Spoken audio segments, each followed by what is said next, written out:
Napoleon Bonaparte, a name that immediately conjures images of military strategy, grand ambition, and undeniable genius. A man who rose from relative obscurity to become Emperor of France, shaping the course of European history in ways still felt today. But when it comes to his downfall, one question looms large. Did Napoleon lose because of his ego? To understand this question, we must first understand the man himself.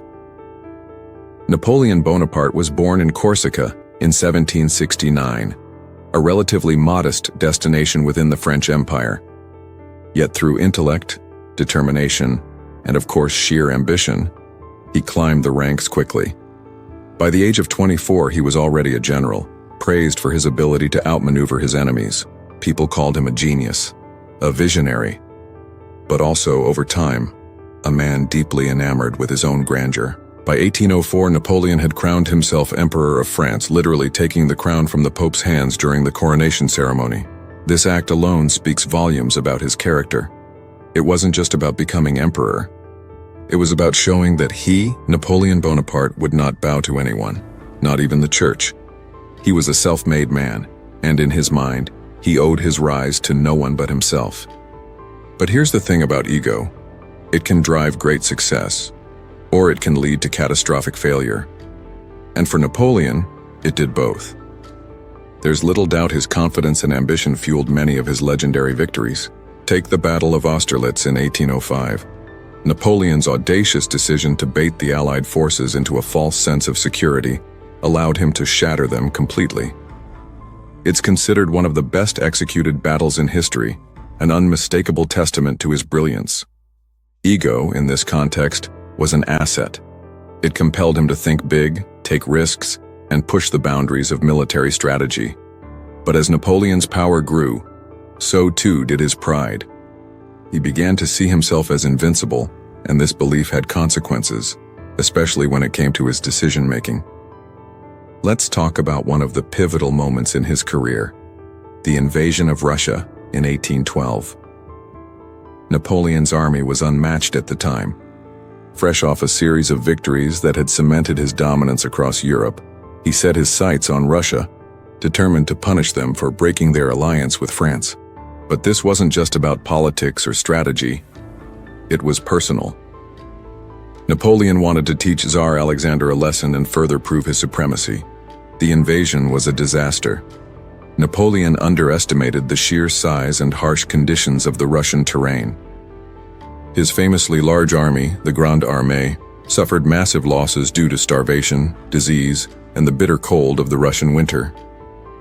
While there were many contributing factors to this debacle, logistical errors, the Russian tactic of scorched earth, Napoleon's ego played a key role. Had he listened to advisors urging caution or considered a smaller, more calculated campaign, history might have played out differently. But for Napoleon, retreat was unthinkable. He had to conquer. In 1815, after being exiled to the island of Elba, Napoleon made a daring escape and returned to France, rallying followers for one final battle, Waterloo. Napoleon's pride wouldn't let him stay in exile. He could have lived out his days in relative comfort, away from the battlefield. But no, he needed to reclaim his lost glory, to prove to the world one last time that he was Napoleon Bonaparte, Emperor of France. At Waterloo, his overconfidence was palpable. He underestimated the coalition forces led by the Duke of Wellington and misjudged the timing, weather, and readiness of his troops. That lack of humility and strategy became his undoing, leading to his final defeat and subsequent exile to St. Helena, where he spent the rest of his days. Reflective. Exiled once more, Napoleon's era of ambition ended on this desolate island, leaving behind a legacy both revered and reviled. But let's pull back for a moment and examine not just his battles but his relationships. Like any great leader, Napoleon relied on a network of advisors and allies, but his pride often complicated these dynamics. Historians have noted that while Napoleon was willing to listen to some advice, particularly when it came from those he respected, he often dismissed dissenting voices that questioned his plans. This tendency alienated potential allies and weakened his support over time. In the end, he surrounded himself more with loyal followers than strategic thinkers. Could his ego have prevented him from forging more lasting alliances? Possibly. Still, it's hard to ignore Napoleon's calculated image as the leader of France. He was a master of propaganda, ensuring that his achievements, and not his missteps, were magnified in the eyes of the public. By commissioning grand paintings, crafting speeches, and controlling narratives, Napoleon shaped his legacy and presented himself as a near-mythical figure. Publicly, his ego worked for him, building confidence among the French people and troops alike. Where many leaders struggled to balance ambition and public perception, Napoleon seemed to merge the two seamlessly. But that same ego may have blinded him to the vulnerabilities beneath the surface. His personal sense of invincibility was at odds with the reality of an empire stretched too thin. While his charisma and confidence earned him loyalty, they also made him a target, with many European powers uniting solely out of fear of his unquenchable ambition. How does Napoleon compare to other historical figures? It's a fascinating question. For instance, someone like Alexander the Great also boasted a towering ego, but his empire fragmented soon after his death.